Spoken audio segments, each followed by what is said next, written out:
Back in the saddle. Back in the sled. Back in the saddle. That's for our next guest here, Larry Sharpe. And Larry, I don't know, maybe is it time to get back in the saddle? You showed up in one of the Zogby polls here, and Larry, I don't know what does the E stand for now at this. The P stands for polling. How about that? That work? Well, the E always stands for electable. That's how that works. All right. Also entertaining. Both of those two things. All right, perfect. Larry, thanks for joining us. You joined us on the program. You were in our area. You attended some of the events here that we held, and you ran for governor in the past. And it looks like I don't know what your intention is here this go around, but you're showing up in the polls. This is why I'm a little upset at you guys. You guys spent 17 hours talking about that poll the other day and didn't mention my name once. I thought you loved me. You guys don't love me. What happened? Rocco mentioned it. Right? You mentioned it. I don't know if I did. Didn't mention my name one time. Oh, I thought you guys loved me. What happened? What happened? Well, we didn't. Larry, we didn't hear from you for years. Years? What are you talking about? I have literally been on your show like 4 times. Yeah, years ago. Well, you do show up. You do show up in one of the polling columns here. One of three-way races consider 50% of New Yorkers support Hochul's election, compared to 29% for Zeldin and 6% for Libertarian Larry Sharpe, and that is you, Larry. So there you go. Yes, we are rocking and rolling again. You know, the reason is because I didn't stop showing up. That's the reason, right. Because I kept going to all around New York for the last 4 years, because I actually haven't gone away. If you look at everyone who ran in 2018, I'm the only one left. Everyone else has somehow gone up in other things or not paid attention or hasn't crossed the state. I have again and again and again. And that's the most important piece. That's why people still know me. That's why I can poll 6% when I haven't even officially announced. That's the reason. And if you also notice, if you look at that poll in detail, when it's just those two, and all of a sudden now it becomes me, I actually poll from both undecided, from Democrats and Republicans. I'm the only guy who polls from all three. And that's a critical distinction.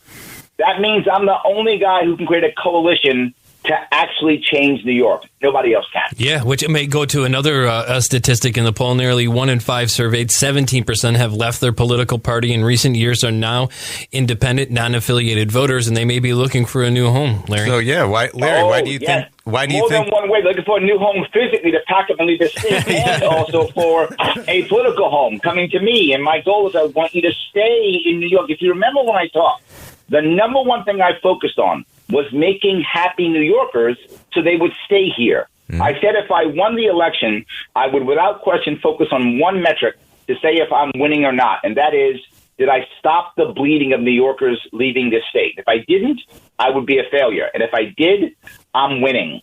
That's all I was talking about. There's so many of the things that I talked about came true. In fact, the worst part is I haven't changed my website in about 4 years, and it still works perfectly because nothing has changed. Exactly the same garbage has continued throughout the last 4 years. And you keep seeing it. I was against no hospital downtown. I said it was a problem. I said it would fail 4 years ago. What's happening now? Trouble, problems. I said our school system was going to be a problem. SUNY having problems. I told people don't do this. It's a bad idea. You got to take our colleges and make them all incubators, where the key is intellectual property owned by the school and by individuals who put time and energy into it, not government money. They don't listen. Now NANO's going away. Yet again, everything I talked about was a problem. I said our budget would be about $220 billion. It's 217. I was off by 3. Why? Because I knew it kept getting bigger, and with people leaving. We lost 500,000 people out of New York last year, and our budget went up $30 billion. You know we're in trouble, and no one has an answer except the third party, me.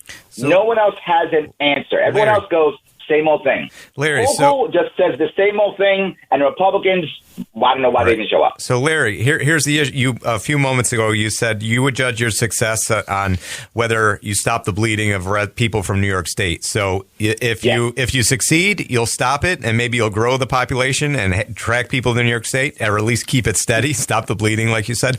Growing in 4 years is probably too much to ask, because the image of New York State is so bad now. but I can stop the bleeding. You can stop. Growing it is probably too much in the first 4 years. Second 4 years, yes. Yes, and that's a good start. But here's the issue, Larry. You could have all the greatest passions and focus and energy and ambition that you're highlighting here on paper. What if the legislature, and it remains in Democratic majority hands, what if they're the ones, and there's many more than you, and they have to answer to their constituents? What if they are part of the equation that is in the way from you achieving what you believe you could, and the people want you to do, but they're not letting you get it done? Do you still consider yourself a failure? Or how would your failure depend on all those legislators? Let me give you two parts that you brought to that. Yes, I would be a failure. Yes, if I can't do this with what I know, shame on me. But number one, what will happen is if I actually win this thing, what happens is that by default means there is a mandate. So number one, I will have most of the people behind me. That's number one. Yep. So their constituents will by default be behind me if I win. If I don't win, obviously they're not. But not just that. As a general rule, unless the constituents are passionate, they don't care about the constituents. Everything's gerrymandered. Yeah. So people just win. It's not like we have a functioning democracy in the state.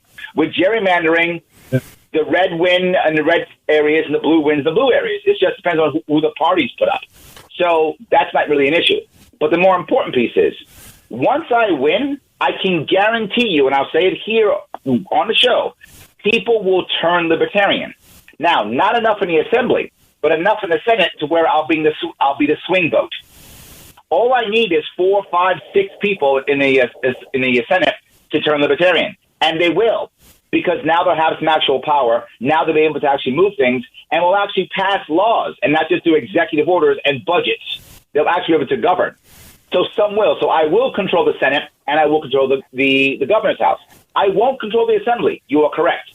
Yeah. That will mean I will have to be around the state, and as I said this before, I will literally sell one of the helicopters the governor has and build out a bus so I can run the government out of a bus and drive around New York State so I can run the government out of that bus across New York State. Because if I don't have the people behind me, I can't move the assembly. That's true.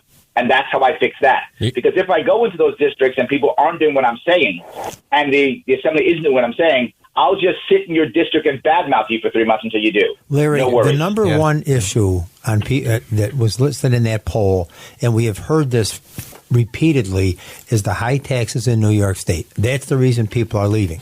Yep. The Republican candidate for governor came on this program, and he had a press release. And the first 5 items on his press release, to which he pointed and expressed how proud he was of these accomplishments, every one of them was getting more government money for some project. If you want to, he's a Republican. What do you expect? If you want to keep getting government grants for people because you want to go home to your voters and say, look, I got all this money for you, for a bridge, for a park, for a library, all this money, you cannot reduce taxes. So my question to you is, will it be your number one agenda item to reduce taxes? And if so, what spending will you reduce to cover the loss of revenue from reduced taxes? Yeah, let me give you 2 parts. Number one, reducing taxes isn't the only thing. It is an overall cost of living that people actually can't stand. A big chunk of that is taxes. So it isn't only that, it's also inflation. But I'm going to give you, remember every time I come here, I give you an actual answer. I don't just say stuff. Let me give you a real answer. I am considering in New York State creating a New York State currency. I'm not joking. Literally a separate New York State currency, either based upon gold or based upon cryptocurrency. I'm not sure which one. I'm putting the policy together now. When we do that, people will say, well, Larry, why would someone spend that? Here's why they would spend it. I'm going to use that to spend for New York State education. Education is about a $60 to $70 billion boondoggle in our state, a complete disaster. We will use that money to pay for education. Now, what does that mean? That means all the money now comes out of the Yorkie. The Yorkie is going to be the New York State currency. When that happens, a couple things happen. First off, anyone who wants to do business with the state when it comes to education will have to take Yorkies. $60 billion, people will take it. Not just that, we allow banks to now change the Yorkie back to the dollar for a small transaction fee. Banks love small transaction fees. That will make the bankers happy in our state, and they are a big part of our state. They'll be okay with this, making those transaction fees. But not just that. I no longer use the way we do it now with our horrible way of paying for our schools. Instead, every single school district gets paid in Yorkies directly from Albany. Directly. How many students do you have? You have X number of students. Here's 18,000 Yorkies. There you go. Enjoy. That's how you pay for it. If you don't spend all your Yorkies, keep them. You don't have to give them back. The budget doesn't change. The budget only changes by how many students you have in your district. If you need help, let us know. Larry, listen. I'm not done. Hold on. Most important piece here. Yeah. If I do that, all of a sudden the school is being paid directly from Albany. Well, then why do we need school tax? We don't need school tax. Once school tax goes away, give or take, depending on where you live in New York State, your property tax is cut by about half. You cut your property tax by about half, the youth can actually stay here because rents will stabilize.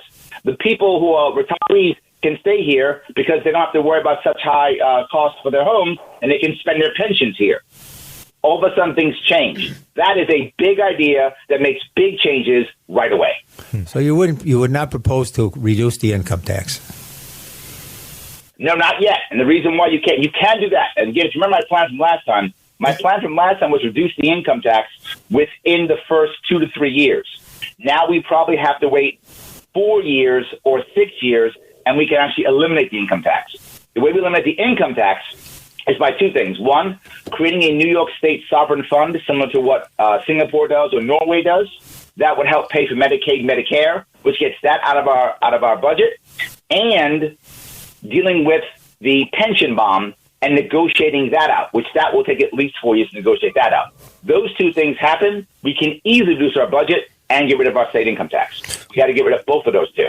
Well, Larry, I think as you mentioned something earlier, and a lot of folks, I think, feel that way, that no matter what, you see these folks, it's already chosen, it's already decided who will sit in these seats. But when you look again at these polls, and you look at, it doesn't really reflect that. Again, I'm just going to read some of the key findings here. Well, I'm going to throw a few of these out there because they're in your favor. But again, I think the polls don't reflect that, and I think one would ask why. More than 1/3 think the current political system either needs major reform or they will leave the state. Nearly 2/3 of those considering leaving cite high taxes, government regulations, and the political climate as the reasons why. Another one, between 1/2 and 2/3 of New Yorkers would be more apt to vote for a candidate seeking to reform the system. So there you go, Larry. Yep.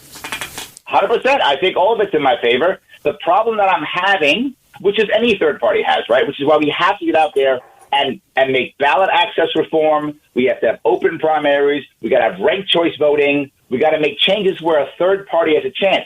The reason why so many people still support the current governor is they see no other option.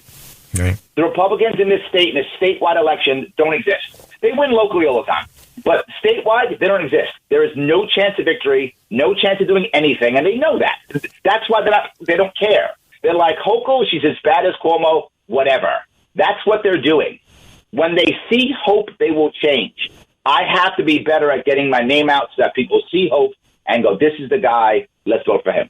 Larry, we got a couple more before we let you go. Right, we still have a break before the news, but go ahead, yeah. Yeah, Larry, it sounds like everything you laid out there was interesting, and it's refreshing in the way, I don't know if you're right or wrong. I don't know what you're proposing when you talk about the Yorkie New York currency or eliminating the income tax or paying for school taxes or school funding through Albany instead of property taxes. I don't know anything about if any of that will work, but you seem very confident in thinking that it will work, like you thought this through very, very well. So my question is, how are you so confident and sure that everything you just laid out here would be the solution and answers to solving some of these problems, and maybe just not something that needs to be discussed and see where it can go? I'm not. This is the difference between me and the other guys. I don't care if I'm right. I'm the only one talking about solutions. Let me tell you, I haven't even seen or heard what the people say when they come on your show, but let me tell you what they said anyway.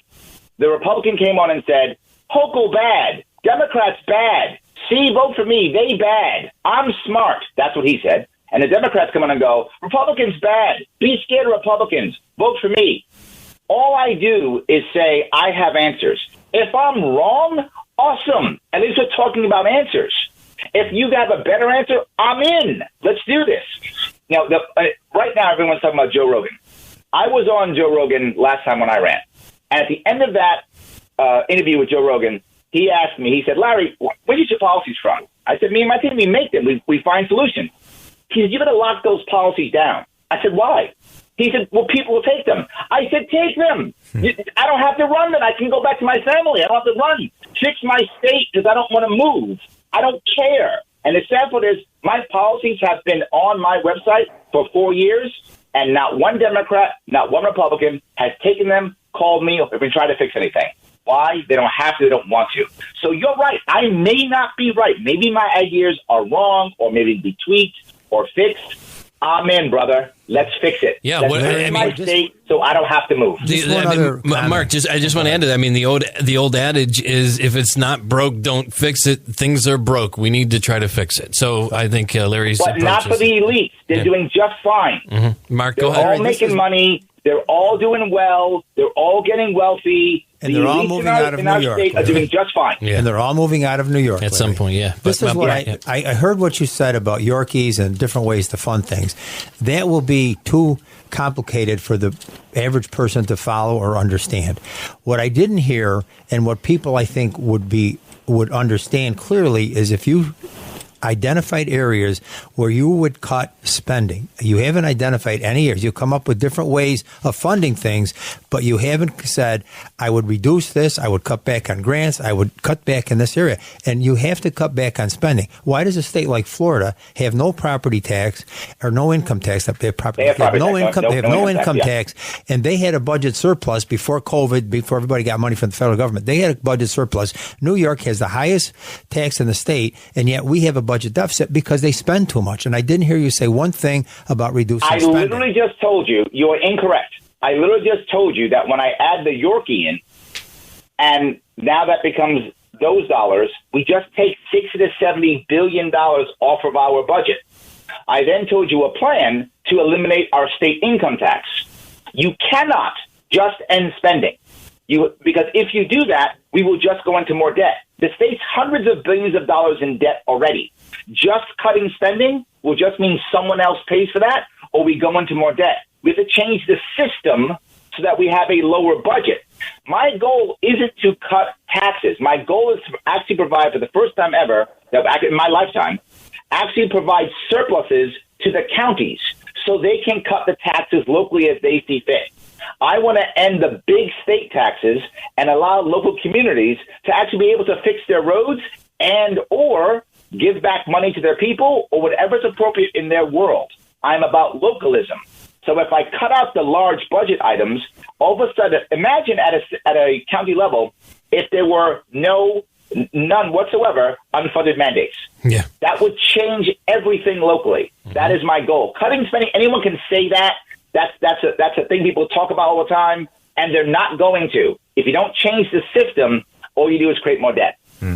Larry, we appreciate the time. Good to hear your voice. Please keep us up to date. Let us know what's going on and how you feel about some of these issues. And Rocco wants to hear you again. He was missing. Larry, it's been nice to talk to you again. And again, whether you're right or wrong, who knows? We have to see how it plays out. Yep. But I think I get excited whether it's you or anybody else who comes to the table with an idea that's never been tried before. And I want to see it work. I don't know how someone gets to that point, but I'm like, let's just see if it works.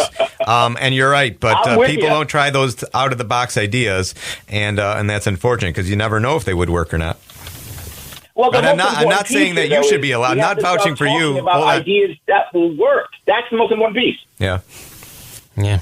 Well, Larry, how do folks find the same information we've had on the website for the last 4 years? Or maybe you have it's LarrySharpe.com. It hasn't gone away. You can Google Larry Sharpe if you want to. I'm on Facebook. I'm on all the interweb things. Twitter, Facebook, all of them, YouTube. Google Larry Sharpe. You will see me pop up, or to LarrySharpe.com. And don't forget that E is for entertaining, but also electable.